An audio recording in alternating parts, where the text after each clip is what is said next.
पिछले एक साल से भारतीय जनता पार्टी के प्रवक्ता, भारतीय जनता पार्टी के नेता प्रेस कॉन्फ्रेंस कर करके बार बार ये आरोप लगा रहे हैं कि दिल्ली में शराब घोटाला हुआ।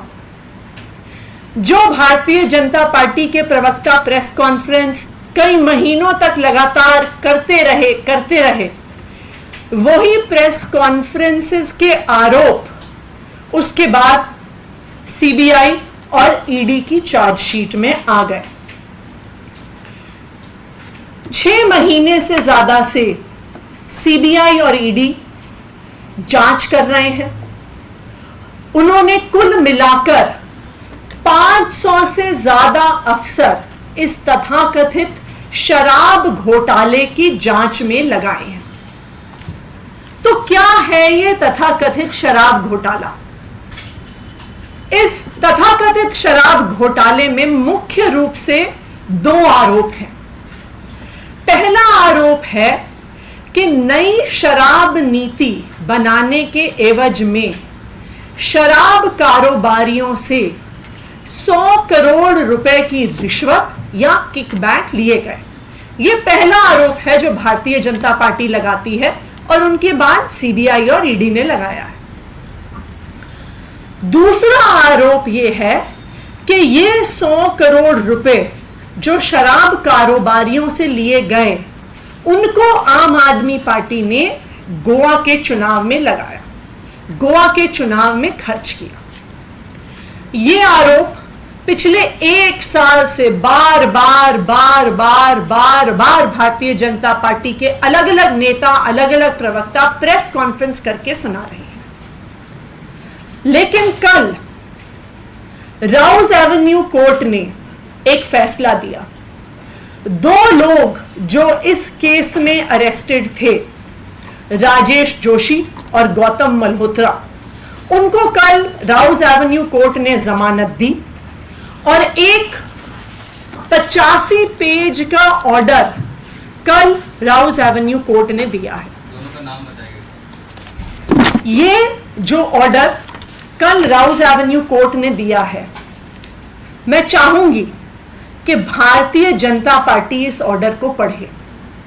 मैं चाहूंगी कि जो सारे टीवी चैनल पिछले एक साल से इस तथाकथित घोटाले की रिपोर्ट्स चला रहे हैं, इस ऑर्डर को पढ़ें, क्योंकि कल का ये राउज एवेन्यू कोर्ट का ऑर्डर ये स्पष्ट कर देता है कि 100 करोड़ तो छोड़िए, 30 करोड़ छोड़िए, एक नए पैसे के भ्रष्टाचार का सबूत ईडी और सीबीआई के पास नहीं है।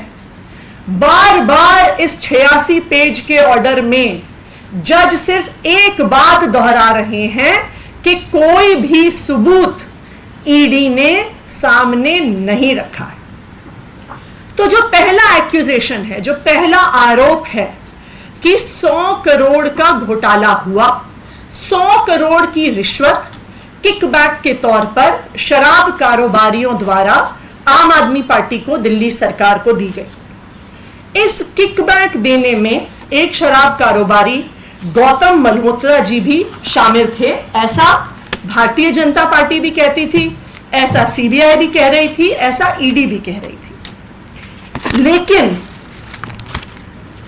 कल कोर्ट ने बहुत स्पष्ट तौर से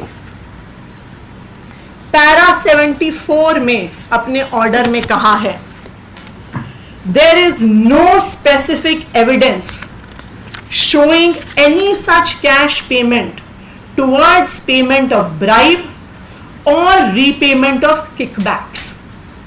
The only evidence presented has been some vague statements made by witnesses, and on the basis of these statements, it cannot be inferred that cash payments were given as bribes.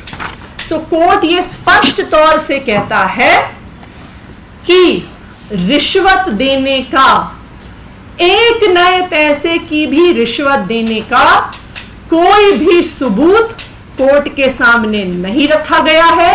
ED के पास कोई भी सबूत नहीं है। तो ED की कहानी शुरू होती है 100 करोड़ रुपए से।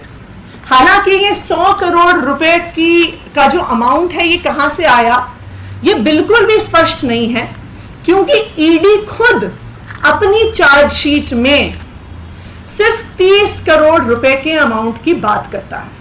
तो पहले 100 करोड़ से तो ईडी खुद 30 करोड़ पे आ गई। ये जो 30 करोड़ है जो तथाकथित रूप में किकबैक के रूप में आया, उस पर यह आरोप है कि एक शख्स जिनका नाम है राजेश जोशी, जो बेचारे एक छोटे से वेंडर हैं, पोस्टर लगाते हैं, आउटडोर की होर्डिंग लगाते हैं, एसएमएस भेजते हैं, आईवीआर कॉल भेजने वाले एक छोटे से वेंडर हैं, उन पर यह आरोप लगा कि 30 करोड़ रुपए इस रिश्वत से, इस किकबैक से राजेश जोशी जी के माध्यम से दिल्ली आया और फिर राजेश जोशी जी ने ये 30 करोड़ रुपए दिल्ली से गोवा पहुंचाया।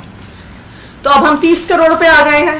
तो इस 30 करोड़ की क्या कहानी है इसको हम देखते हैं।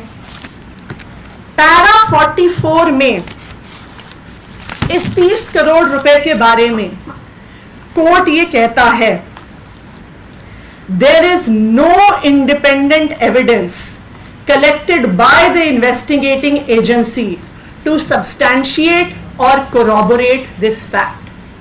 तो जो 100 करोड़ से 30 करोड़ पर ईडी आई, उस 30 करोड़ पर कोर्ट ने बहुत स्पष्ट तौर से बोला है कि 30 करोड़ के लेन देन का कोई भी सबूत नहीं है। और कोर्ट ने उसके बाद बोला है कि आपके पास जो सबूत है हम उसे सबूत नहीं मान सकते हैं कि राजेश जोशी का नंबर किसी के फोन में सेव था, कि राजेश जोशी ने किसी को कॉल किया। उन्होंने कहा नंबर सेव होना, किसी एक व्यक्ति का दूसरे व्यक्ति को कॉल करना कोई भी सबूत नहीं माना जा सकता। उसके बाद ईडी ने कहा अपने आरोप में कि ये जो 30 करोड़ रुपए राजेश जोशी ने तथाकथित रूप से दिल्ली से गोवा पहुंचाया, इस पैसे का हवाला, इस पैसे का लेन देन पर्चियों के माध्यम से हुआ। इस पर्चियों पर भी कोर्ट ने बहुत सख्त टिप्पणी करी है। इस ऑर्डर के पैरा 46 में इन पर्चियों के बारे में कोर्ट का यह कहना है, however, even these paper slips have not been recovered either in hard or in digital form from the mobile phone of any witness or any hawala operator. Number 2, no record seized from any hawala operator in connection with this amount has been presented to the court। यानी आपने जो कहा कि 30 करोड़ रुपए पर्चियों के लेन then के माध्यम से गोवा, दिल्ली से गोवा गए, उसका भी कोई सबूत ईडी के पास, सीबीआई के पास नहीं है। तो ये तो ध्वस्त हुआ पहला आरोप कि 100 करोड़ की रिश्वत दी गई, क्योंकि ना 100 करोड़ की रिश्वत का, ना उस 100 करोड़ के लेन देन का, ना उसको दिल्ली से गोवा या कहीं पहुंचाने का कोई भी सबूत कोर्ट के सामने रखा गया। दूसरा आरोप, दूसरा मुख्य आरोप जो इस शराब घोटाले में तथाकथित रूप से लगाया गया है कि जो पैसा रिश्वत के तरह से किकबैक के तौर पर 100 करोड़ रुपया आया, उसको गोवा के चुनाव में खर्च किया गया। पिछले 6 महीने से ईडी, सीबीआई के सारे अफसर गोवा में बैठे हुए हैं। उन्होंने आम आदमी पार्टी के साथ काम करने वाले हर वेंडर के ऑफिस में छापा मार दिया, हर वेंडर को पूछताछ के लिए बुलाया, कभी गोवा में बुलाया, कभी दिल्ली में बुलाया। 6 महीने की पूछताछ, 6 महीने के रेड, 6 महीने के छापों के बाद जिस ईडी ने 100 करोड़ रुपए के घोटाले का आरोप लगाया, उन्होंने कोर्ट के सामने कहा कि आम आदमी पार्टी ने गोवा के चुनाव में 19 लाख रुपए कैश में खर्च किया है। तो अब ईडी ने पूरे देश के सामने जांच करके साबित कर दिया है कि आम आदमी पार्टी देश की सबसे ईमानदार पार्टी है, कि आम आदमी पार्टी ने गोवा में चुनाव लड़ा और सिर्फ 19 लाख रुपए कैश में खर्च किए और बाकी सारा खर्चा चेक में किया। ये ईडी की जांच ने साबित कर दिया। तो कल जब राउज एवेन्यू कोर्ट का ये ऑर्डर आया तो मुझे ये लगता है कि इस ऑर्डर के आधार पर जो भारतीय जनता पार्टी के प्रवक्ता, जो भारतीय जनता पार्टी के नेता पिछले 1 साल से चिल्ला चिल्ला के कह रहे थे कि शराब घोटाला हुआ, शराब घोटाला हुआ, अब मैं उम्मीद करती हूं कि वो उतनी ही प्रेस कॉन्फ्रेंस करके माफी मांगेंगे कि कोई भी घोटाला नहीं हुआ, कोई भी घोटाला नहीं हुआ और हम 1 साल से झूठ बोलते हुए आ रहे हैं। कल के इस ऑर्डर ने सीबीआई और ईडी का पर्दाफाश कर दिया है। अब यह स्पष्ट हो गया है कि ये जो चार्जशीट हैं जो सीबीआई और ईडी दाखिल करती हैं, ये सीबीआई और ईडी के दफ्तरों में नहीं लिखी जाती हैं, ये प्रधानमंत्री कार्यालय में लिखी जाती हैं और फिर प्रधानमंत्री कार्यालय से इनको ईडी और सीबीआई को दिया जाता है और कहा जाता है कि अब जो हमने इसमें आरोप लगाए हैं, जो हमने चार्जेस लगाए हैं, इनको जस्टिफाई करने के लिए आप कोई गवाह ढूंढ के लेके आइए, इनको जस्टिफाई करने के लिए आप कोई एविडेंस लेके आइए। तो फिर ईडी और सीबीआई क्या करती है? वो लोगों को बुलाती है, डराती है, धमकाती है, उनकी कनपट्टी पे थप्पड़ मारकर उनके कान के पर्दे फाड़ती है और फिर उनसे अपने बयान लिखवाती है। जैसा हमने देखा कि 3-3 लोगों ने, 3-3 विटनेसेस ने अपने बयान वापस लिए, जिसमें शामिल है समीर महेंद्रू, अरुण पिल्लई, चंदन रेड्डी, और सबने कहा कि हम पे दबाव बनाया गया। चंदन रेड्डी की तो मेडिकल रिपोर्ट भी दिखाती है कि उसे मार मार के उसके कान के पर्दे फाड़ दिए गए। और सीबीआई और ईडी क्या करती है? जब उन्हें कोई ना कोई सबूत दिखाना होता है तो सीबीआई और ईडी को फिर झूठ बोलना पड़ता है कि मनीष सिसोदिया जी ने एविडेंस डिस्ट्रॉय करने के लिए 14 फोन तोड़ डाले। लेकिन जब हम खुद बिना किसी रिसोर्सेज के थोड़ा जांच करते हैं और फोन के IMEI नंबर निकालते हैं तो पता चलता है कि उस 14 में से 7 फोन तो सीबीआई और ईडी के पास खुद हैं और 7 बाकी फोन अभी भी अंडर यूज है। तो ये भी सीबीआई ईडी को जो झूठे एविडेंस प्रेजेंट करने पड़ते हैं उनका पर्दाफाश हो जाता है। फिर सीबीआई और ईडी को लगता है कि हमें कुछ तो दिखाना पड़ेगा, हमें ऊपर से आदेश आया है, हमें पीएमओ से आदेश आया है, तो फिर वो चार्जशीट में संजय सिंह जी का नाम डाल देते हैं।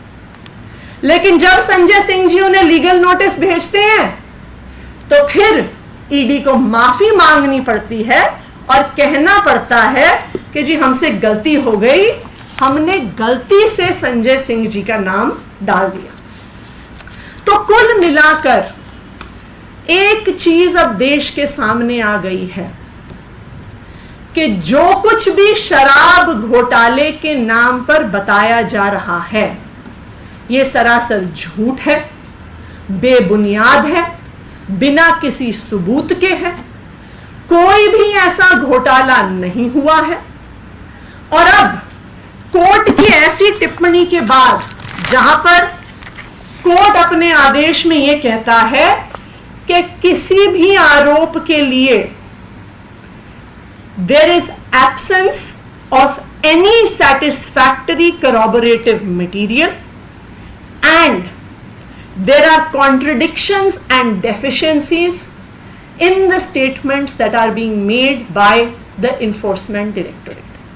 तो जब कोर्ट ईडी के बारे में ऐसा बयान देता है तो अब देश के प्रधानमंत्री नरेंद्र मोदी जी की और उनकी पार्टी भारतीय जनता पार्टी की यह जिम्मेदारी है कि वो सामने आए और देश से माफी मांगे कि वो पिछले 1 साल से पूरे देश को गुमराह कर रहे हैं, आम आदमी पार्टी को बदनाम कर रहे हैं, अरविंद केजरीवाल को बदनाम कर रहे हैं, मनीष सिसोदिया जी को बदनाम कर रहे हैं। Thank you.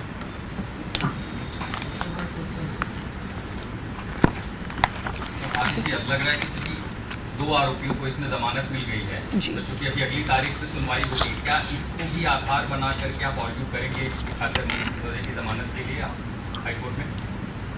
देखिए, हम बिल्कुल आर्ग्यू करेंगे, और आज तक चाहे ईडी हो चाहे सीबीआई हो, वो मनीष सिसोदिया जी के खिलाफ कोई भी सबूत कोर्ट में नहीं पेश कर पाई।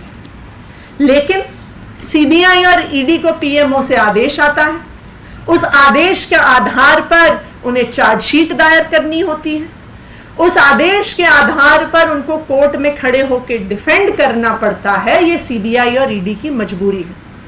लेकिन अब इस कोर्ट के आदेश ने इस तथाकथित शराब घोटाले का पर्दाफाश कर दिया है और पूरे देश को बता दिया है कि कोई भी ऐसा घोटाला नहीं हुआ।